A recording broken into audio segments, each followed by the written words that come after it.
Welcome to the deep dive. Ready to jump into Chet Holmes's The Ultimate Sales Machine? Yeah. If you want to, seriously transform your business, This is the book for you. it's not messing around. No, it's not. It's, straight to the point. This is how you build a sales machine. Exactly. And what I love about it is it's not about a million different tactics. Right. It's 12 core areas. Yeah, he calls it pig-headed discipline and determination. I love that. It's not about getting distracted by the flavor of the week. It's about focusing on these core things. Yes. And the best part, What's that? Holmes used this stuff himself. He took a magazine from 15th in its market Wow. to the top spot #1. in just 1 year. That's incredible. Yeah, So he walks the walk. absolutely. So are we ready to dive into these 12 areas? Yeah, let's unpack them chapter by chapter. Okay, sounds good. All right. Chapter 1, Time Management Secrets of Billionaires. Ooh, who doesn't want a little bit of that? Right. Sign me up. Yeah, so the big takeaway here is identifying your impact areas. Yeah, the stuff that really moves the needle for your business, Yeah. the things that really matter. Okay. Holmes argues you should be spending 80% of your time on these high-impact activities. 80%. That's the 80-20 rule in action. Oh, okay.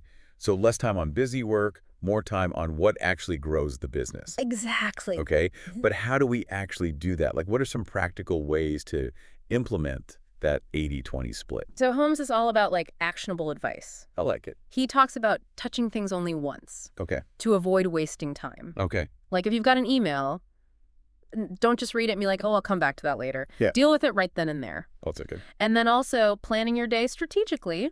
Yeah. And prioritize those high-impact tasks. So it's like having a roadmap Exactly. for your day, Yeah. making sure you're hitting those milestones that lead to real results. Yes. Now, what about for solopreneurs, people who are one-person armies? Yeah, Does this still apply? absolutely. Even more so, I think. Oh, okay. Because you don't have a team to delegate to. You have to be Yeah. super focused. Right, right. Holmes specifically advises salespeople to spend at least 2.5 hours a day on prospecting. 2.5 hours? Yeah, even more if they're just starting out. Wow. So the key is to treat those high-impact tasks like appointments. Non-negotiable. Yes. I like it. No more excuses.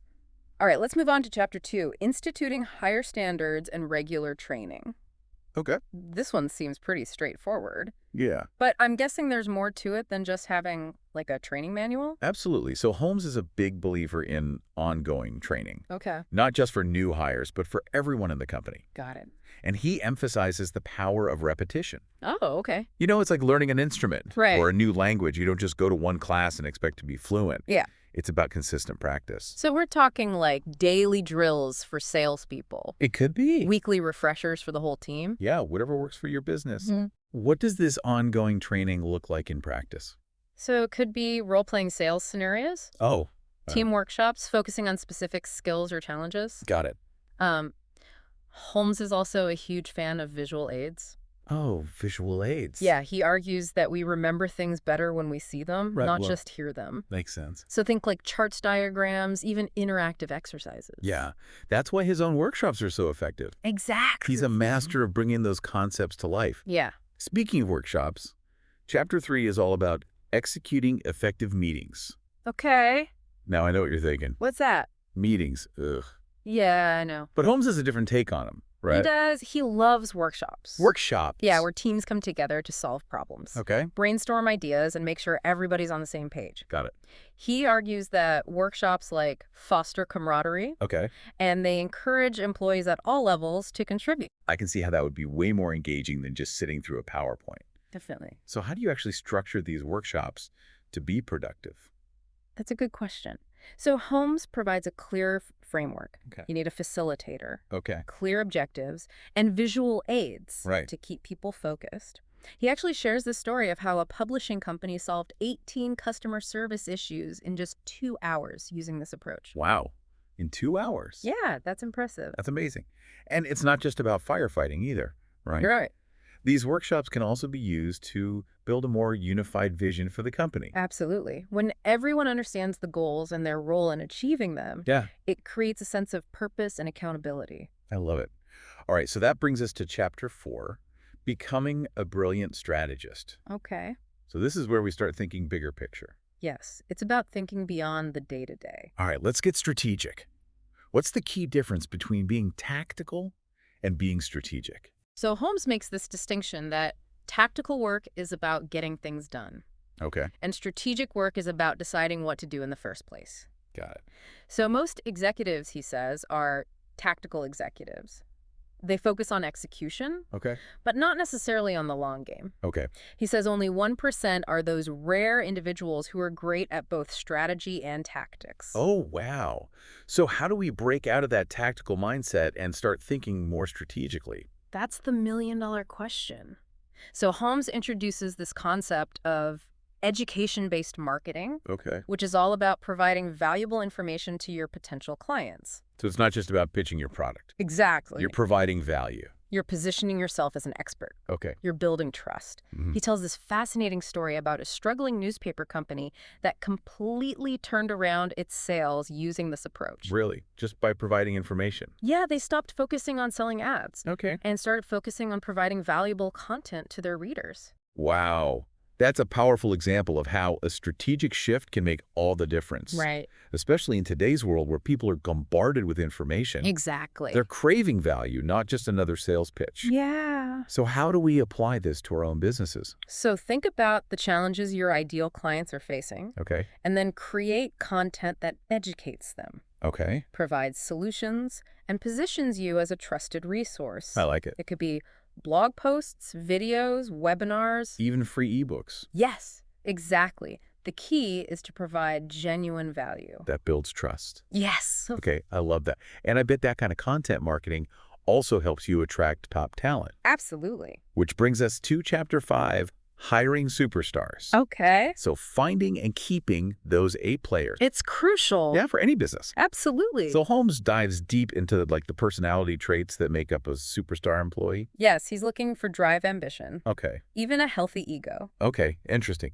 So how do you actually identify those traits in the hiring process? So he gives this framework for conducting interviews that really reveal a candidate's potential. He advocates for asking unconventional questions. Unconventional? Yeah, to go beyond just the typical resume review. Okay. He also stresses checking references thoroughly Okay. and looking for patterns of behavior. Not just like one-off anecdote. Exactly. It's about seeing the whole picture. Right, right. Okay. Now, once you found those superstars, how do you keep them? Yeah. So Holmes is a big believer in performance-based compensation, Okay. where people are rewarded based on their results. Got it. He also emphasizes creating a culture of recognition and appreciation. It's about making people feel valued for their work. Exactly. Right? Not just like they're a cog in the machine. Yeah. Okay. Now, speaking of high performers, Chapter 6 introduces the high art of getting the best buyers, Okay. which is all about identifying and attracting your ideal clients. Your Dream 100. Dream 100. Tell me more about this. Yeah, so this is where Holmes's pig-headed discipline really comes into play. It's about relentlessly pursuing those high-value clients, Okay. the ones who'd be the most beneficial to your business. Okay. He shares a story of how he used this approach to get his screenplay noticed by top studio execs in Hollywood. Whoa. Yeah, That's thinking big. it is. So how do we figure out who our Dream 100 clients are? That's a good question. So it's not just about targeting the biggest companies or Yeah. highest-paying customers. Okay. Holmes encourages you to think about who'd be the most rewarding to work with. Oh. People who align with your values and would become raving fans of your business. It's about finding the right fit, Exactly. not just chasing the most lucrative deals. Yeah. Okay, that makes a lot of sense. Yeah. And once you've identified them, how do you get their attention? That's where strategic marketing comes in. Okay. So Holmes introduces market influencer selling. Market influencer selling, what is that? Yeah, it's about targeting key individuals Okay. whose influence can open doors and amplify your message. Okay, so you're not just going straight to the decision maker. You're going to people who can influence them. Exactly. Okay, I like it. You're also crafting a compelling value proposition Okay, that speaks directly to their needs and desires. because you're not sending a generic sales pitch. Right. You're really understanding what makes them tick. Exactly. Okay. And I imagine that same mindset applies to your overall marketing strategy, Absolutely. which is what Chapter 7, the 7 musts of marketing, is all about. Yes. What are these essential tools that every business needs? Okay, so we've got advertising, direct mail, corporate literature, Okay, keep going. public relations, trade shows, seminars, Okay. and, of course, the internet. Of course. That's a lot. It is. It's a comprehensive toolkit. It is. How do you decide which ones to focus on? Good question. So Holmes emphasizes having a coordinated marketing strategy Okay. where each tool complements the others and reinforces your overall message. So they all work together. Yes. Okay. He also talks about using market data to make your marketing more persuasive. Yes, What exactly. does that mean? What is market data? So it's about understanding your target market, Okay. their pain points, their aspirations, what motivates them, Okay. and then using that data to make your message more relevant and compelling. So you're not just blasting out a message to everybody. Right. You're making sure it resonates with the right people. Exactly. Okay. And speaking of making a message resonate, Chapter 8, the eyes have it.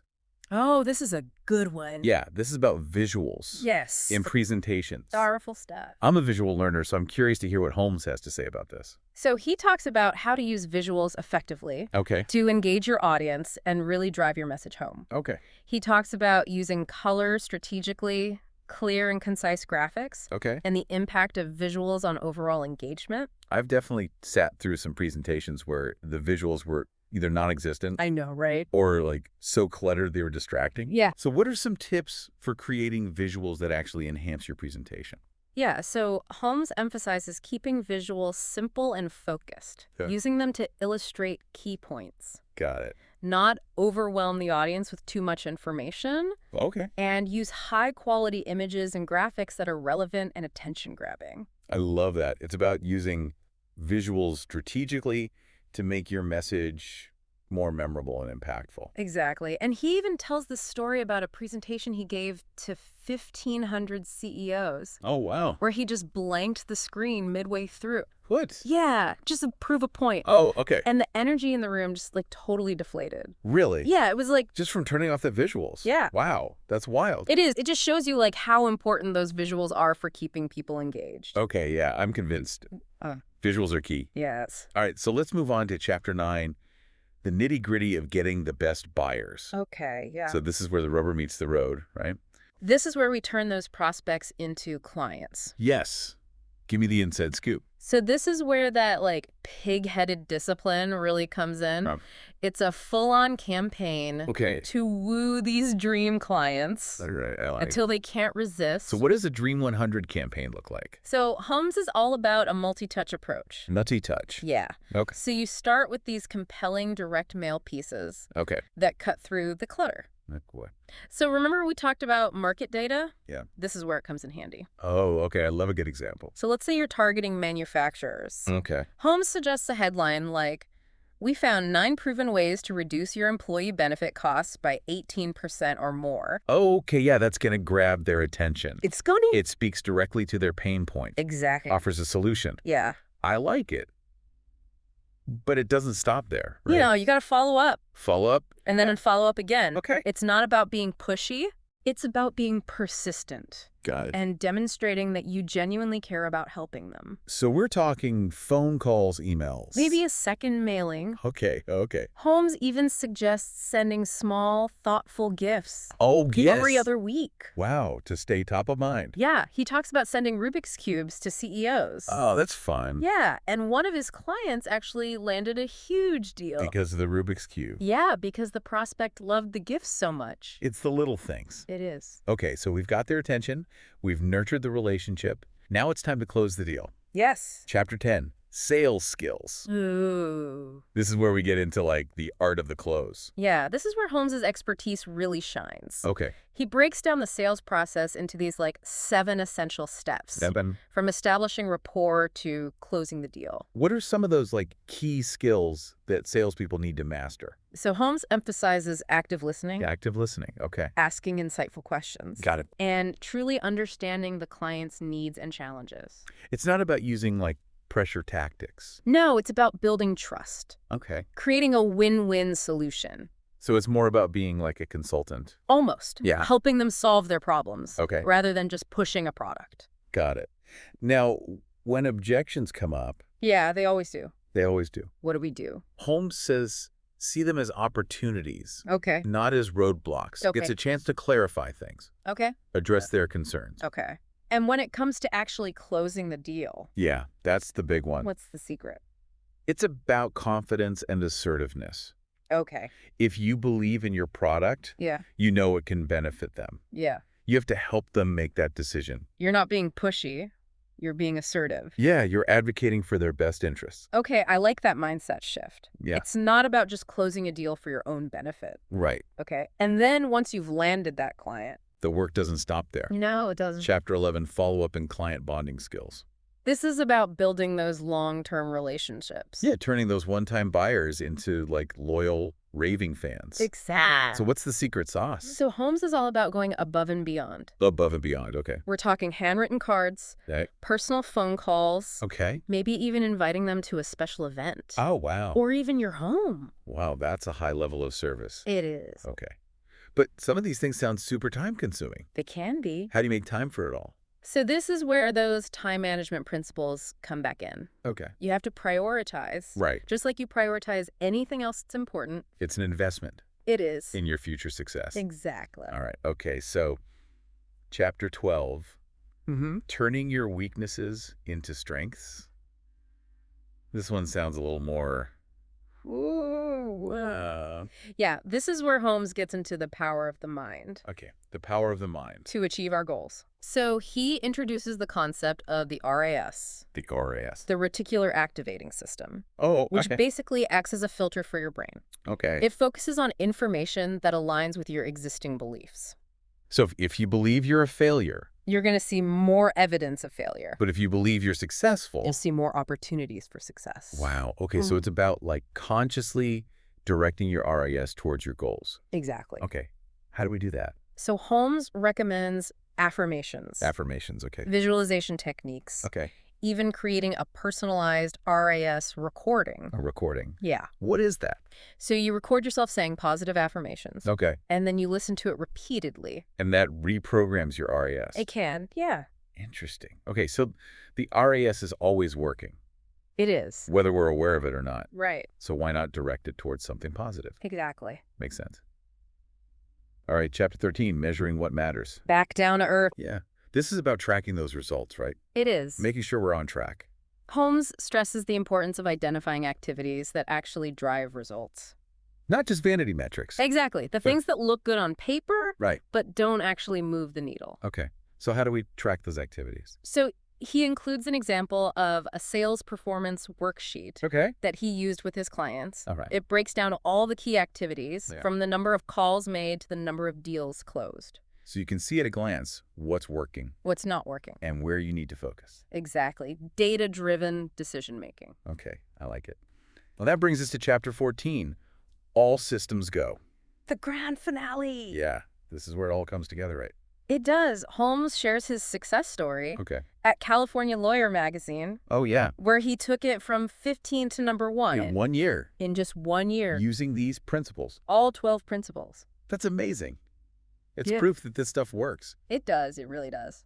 No matter what your business is, Or how big or small it is. it's about those fundamentals. Yeah. And that's what I love about the Ultimate Sales Machine. Me too. It's a roadmap It is for achieving growth. built on principles that have been proven. Okay, so are you ready to build your own Ultimate Sales Machine? I am, are you? We're back, and we've been talking all about Chet Holmes, the Ultimate Sales Machine. Yeah. We've covered a lot of ground, from time management to hiring those superstar employees. And crafting those Dream 100 campaigns. Don't forget about tapping into the power of the mind. Yeah, that RAS stuff is pretty fascinating. It is. But what's really striking to me is how applicable all of these principles are. I know, right? Across industries, business sizes. It doesn't matter if you're a Fortune 500 company or just starting out. Yeah, there's something here for everyone. That's the beauty of focusing on those fundamental principles. Right, instead of getting lost in the weeds. Yeah, those 12 core areas are like the building blocks. Yeah, of success. No matter what your business looks like. Exactly. And it's all about applying those principles consistently. With pig-headed discipline and determination. I love that phrase. It's not about a one-time effort. It's about making it a habit. A way of life for your business. Yeah, a way of life. Imagine the transformation that can happen I know, it's exciting just thinking about it. when you commit to working on these areas week after week. You could be the next Chet Holmes success story. So what stood out to you from our deep dive? That's a good question. What's going to be your first step towards building your ultimate sales machine? I think for me, it's that 80-20 rule. Yeah, the 80-20 rule. I need to get serious about identifying those impact areas and really focusing my time and energy there. That's a great one. Yeah. What about you? What about you? What are you going to focus on? I think for me, it's the Dream 100. Oh, yeah. The Dream 100. I need to get clear on who those ideal clients are and start crafting a campaign to reach them. Yeah, that's a great goal. So whatever it is for you listening out there, take action today. Don't wait. Start turning those insights into results. Yeah, make it happen. And remember, success is not a destination. It's a journey. And the ultimate sales machine is your roadmap. To help you navigate that journey. With focus and that pig-headed determination. To achieve your goals. So grab a copy of the book. Put on your pig-headed determination hat. And get ready to transform your business. We'll see you on the next episode of The Deep Dive. See you then.